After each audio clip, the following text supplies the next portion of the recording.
Hello, everyone. We are thrilled to have you in our next session. It's going to be a fantastic session. This is a moderated panel discussion entitled C-Suite Executive Coaching Priorities, What Matters Now? Our esteemed panelists and moderator currently work with our sponsor, Executive Coaching Connections, ECC, and all have deep experience background as business leaders and as coaches.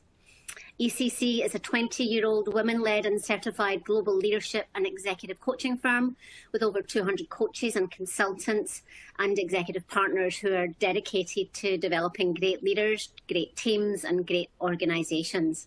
Today's moderator is Dr. Louise Korvar. She's an executive coach with ECC, as well as having her own practice. Louise has over 20 years in talent management and leadership prior to coaching, and she led executive development at AT&T, H.J. Heinz, and Bank of America.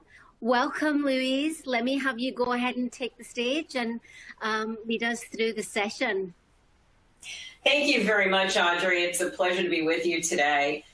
And welcome to our panel discussion. I'm honored to introduce three of my ECC colleagues, each of whom are executive partners. They're amazing operating executives who today provide both coaching and mentoring support for the C-suite. Keith, you're joining us from London. Keith, why don't you start us off with a brief introduction? Great. Happy to, Louise. Thank you. And it's great to be here, as you say, joining you from the UK, where I am based just outside London. I have had 25 years experience in the corporate world before coming to ECC. I was nearly 20 years with a large UK natural resources multinational called Rio Tinto in the mining sector, initially in corporate finance, then leading a business for them in the aluminum sector in Australia, and then finally 6 years in the C-suite in London, including as CEO of one of their 6 global divisions. I was then 5 years in oil and gas as the head of corporate strategy for a UK-based oil and gas multinational called BG Group, who were acquired by Shell in 2015. I sit on a couple of corporate boards in the mining sector, and I've been an executive coach with ECC since 2016. And then more recently, a C-suite executive partner with ECC for about the last 3 years. So great to be here, Louise. Thank you so much, Keith. Such an interesting background. And next, I'd like to invite Kathryn to introduce yourself. I'm very glad to be here today. I can easily sum up my career to say that it had 2 equal parts. I started my career in finance and accounting. Halfway through at the mid-career mark, I was offered a 1-year assignment in HR, and as they say, that was history. I've been in HR ever since. I was the CHRO in a healthcare company called Baxter. I then went to be the CHRO in CPG with Kraft Foods, and then the successor parent company, Mondelez. I now sit on 2 outside boards, Ace Hardware, in the retail space, and Alcon in the healthcare space, and I'm an executive partner with ECC for the last 2 years. Thank you so much. And finally, Kathryn, welcome. Thank you, Louise. I'm delighted to be here. In addition to my role as executive partner with ECC,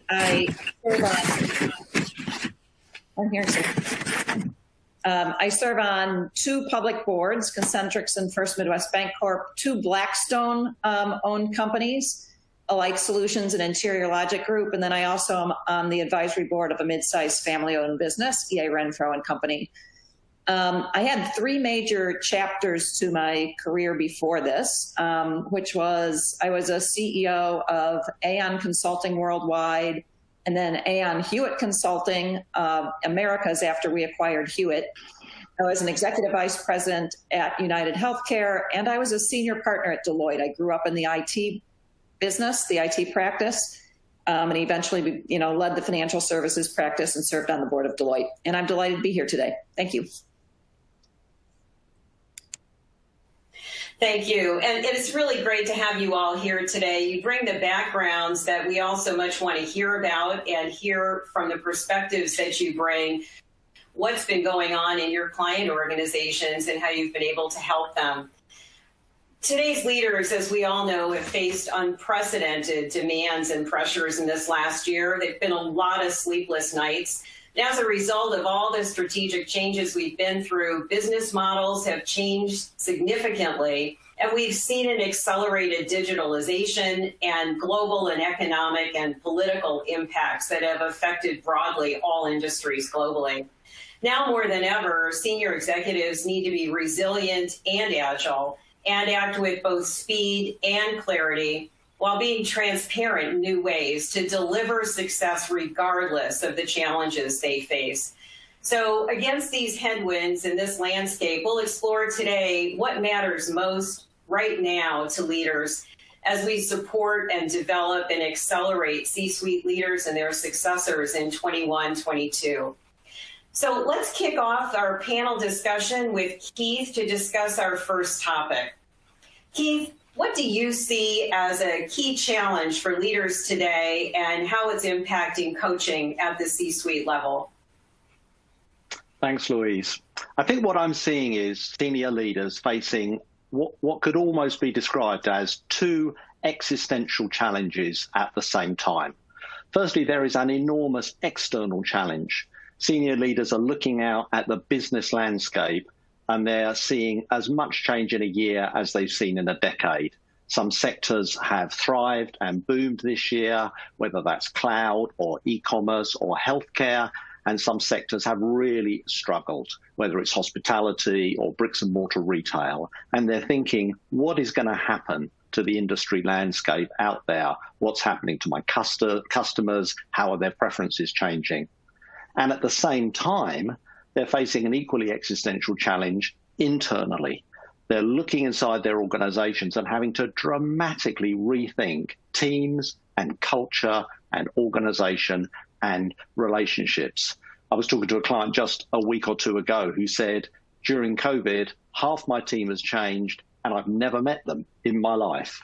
And so I think a lot of leaders maybe could have done well with one of these challenges or the other, but very few are really going to be equipped to deal with both, let alone to deal with both at the same time. So I think the challenges that we're seeing are that people need to be able to somehow bring to bear really quite radical, out-of-the-box strategic thinking. And at the same time, they're having to find this ability to reach down into maybe almost the deepest levels of their resources as a leader of people and teams and culture and organizations. And so I think the way that's impacting the kind of support that people need from coaching and elsewhere is that they need both an externally focused mentor or thinking partner to provide that really incisive strategic questioning that's going to sharpen their thinking, and at the same time, an insightful coach who can help to challenge the way they look at their own leadership and the way they bring their teams together and the cultures they create.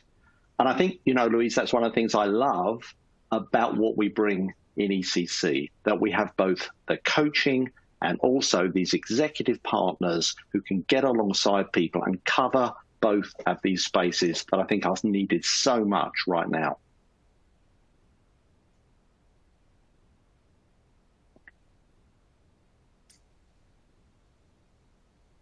Louise, I think you're on mute. Beg your pardon. Kathryn, how about you? What are your thoughts about this?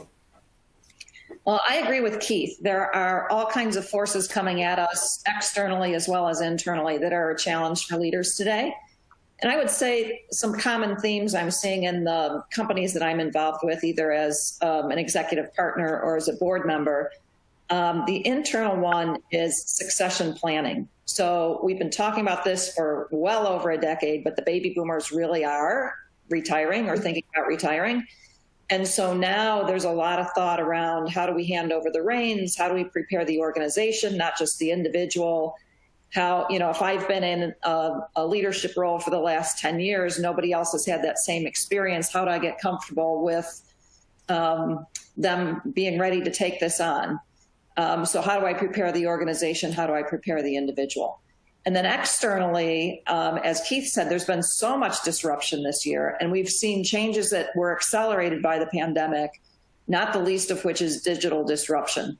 So in every company that I'm working with, they are feeling the threats of competitors who are doing things differently because of digital, opportunities to reach out to customers differently, and also trying to figure out how to get their leadership teams prepared so that they can lead through this digital transformation for their organizations. Well, it certainly has been challenging, and not that we want to leave that topic there, but let's broaden it into Karen's point of view. You've been a CHRO for several large corporations, and now as a coach and a mentor at the C-suite level, what do you see as a challenge for these leaders today that's different from what you've seen in the recent past? It's a great question, and I build on where Kathryn and Keith were. I think it's a level of unprecedented challenges. I describe this as a high-risk environment for any executive. I'd like to think it's also high reward, but as an HR professional, I think we all spend time thinking about how do we support executives during challenging times, but this is an even more unprecedented challenging time. And in that environment, I think coaching becomes all the more important. But to be successful in this coaching environment, I think it needs to be different than what I used to do just a few years ago. I think the coaching needs to be targeted, precise, and very tailored to both the individual and the business challenge the executive sits in. When I was a CHRO, for example, I did a lot of coaching and had a lot of coaching for my executives, but most of the coaching was on the how. How do you lead? How do you communicate? How do you engage your team? But what I'm finding as an executive partner and in the companies I'm working with, executives want and need more now. They need help on what to do, not just how to do it. What to do to face these challenges, what to do to mitigate the risk, what to do to reimagine their business. And so I think they need somebody often that has sat in their chair, that has the experience, is a subject matter expert to some degree in their area, so that it's really a safe sounding business environment in addition to helping them be a better leader. So what I'm doing in my companies is I'm really stopping for a minute when I see a coaching opportunity and doing some deep assessment as to what does that executive need? And do I need to find a partner that can both help them with the how, the leadership challenges, but can I add to that a partner that can be a thought partner on the what business challenges they are facing? That's really very interesting. The approach is different than certainly we've seen in the past. Thank you for enlightening us on that. And Keith, any additional thoughts that you would have on that? Sure. I think just the one extra thought is this has all got to be done at astonishing speed. I mean, certainly here in the UK, and I know there in the US, there is a lot of hope that we're going to see ourselves out of COVID in the next 6 to 12 months, maybe sooner. So this has all got to be done really quickly. These new insights are needed now. In fact, they're needed yesterday. And I think that requirement to rethink all this so quickly is what just adds to the pressure, if you like, of what's on leaders. And beyond that, it's got to be done without many of the normal support networks that those leaders might have because of the limitations of COVID. It's just so much harder for them to network and connect and sit down and talk. So I think the pace and the isolation just redoubles the need for all these things. Oh, really, you're absolutely on point with that. The lack of face time is certainly concerning for so many. So the pressures that are really significant already in the C-suite, let alone those who are trying to succeed them in those roles. Kathryn, can you talk to us a little bit about what you're seeing here? So for all of senior leaders, whether they're in a C-suite role or about to go into a C-suite role, I'm seeing three major challenges across the board. One is as Keith had mentioned, this constant change and uncertainty. And that leads to personal exhaustion. There's actually an article today in the New York Times about people, they're not depressed and they're not thriving, they're in between, they're languishing. And I think a lot of us are feeling that. Just there's been so much that's happened over the last year. And so as a leader, we feel it personally, but then our organizations also feel it. So how do we lead through that and help people become more energized? And then as we talked earlier, there's so much change through digitization, transformation of our industries. We proved that that speed is possible. So in the midst of us all feeling a little unsettled because of the pandemic, how do we adapt the organizations for that speed? I think the second one is, as a number of people have mentioned, this virtual work environment. We are so proud of how much we've been able to do in COVID, and yet, that we're living on the fumes of our past relationships that we've built. And for people who are new in their roles or new to their companies, or being considered for new roles where they have to establish new relationships, it's really difficult to do that virtually. So that isolation impacts the level of trust that people can build. It impacts the CEO and board relationships when you can't see each other live. And it impacts the team support and motivation. Like, how do you build trust if you're new in an organization or new in a role? I've spent a lot of time on that in the last year, and helping people find ways to do things in spite of working virtually. And then a third thing that I think everyone is experiencing is there's pressure to lead beyond the business. So we all know we have to deliver results. We need to take care of our people, take care of our clients, take care of the shareholders. But now our people and our shareholders are expecting more, and they're looking to leaders to take on political, social, environmental issues that are beyond the core mission of the business. And I think we're all struggling with, how do you do that? How far do you go? So our employees are saying, yes, you put out a nice letter about Black Lives Matter and about the Asian hate crimes, but what are we doing to change this in our communities as an organization?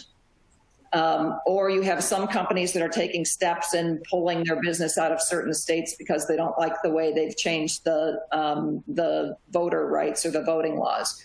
So I think you're starting to see a blurring between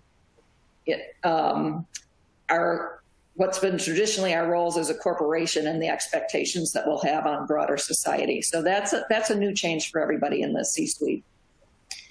And I think the challenge for people who are new to the C-suite are, how do you set your objectives, a strategy for your business, communicate it clearly, and build that alignment and followership in a very different way than you did when you were in other roles.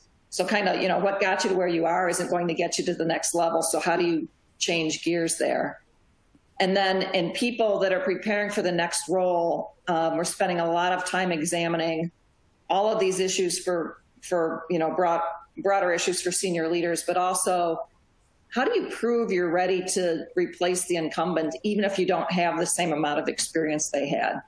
How do you demonstrate your ability to deliver, to lead, to develop, and to rely on others in a way that's healthy for the organization? So a lot of complex things coming together. To Karen's point, it's not only how you do things, but what you're doing and how you blend them together in your role. Wow, that's a lot, and you're absolutely right. It's hard to imagine you could get it down to 3 points like that, but you have nailed it. I think we'll all remember living on the fumes of our relationships from previous to COVID. Karen, given the role that you had as CHRO most recently, what thoughts do you have about the succession issue and on the organizations outside of the company type of issues? Yeah, I think this leadership beyond the business is really uncharted territory for most CEOs and their leadership team. And I see many of them pulling out their old playbook and not recognizing that the old playbook is not relevant for today's world. The topics are highly charged, highly opinionated, and they're very uncomfortable with wading in. And so I see leadership teams at first like leaning back from the topic not knowing how to engage, and not being comfortable saying, I don't really know what the answer is here. And it requires, I think, leaders that are willing to say, I need more input here, and reach out into their organization to, the diverse populations in their workforce, to the younger part of the workforce, and say, what facts or what suggestions do you have that we should do differently in this company? And that is an uncomfortable place for a leader to be. So it's a moment where you really have to lean in and traverse in uncharted territory if you're going to stay connected and meet these expectations beyond the business. Thank you. Karen, what you're really talking about is that things have changed so quickly that people might be caught flat-footed, might be looking at things in the old way, as you said. So I think this might be a really good point for us to ask Audrey whether or not we might have some questions from the floor before we continue on. Audrey, what can you tell us about what might be out there in our chat room? Yeah, and we do have a question for Karen as it relates to this piece around the subject matter expert coach. And how do you ensure that they don't bring bias or influence to what the coachee should uncover on their own? Yeah. It's a good question. It is not a tell role. It's an explore role.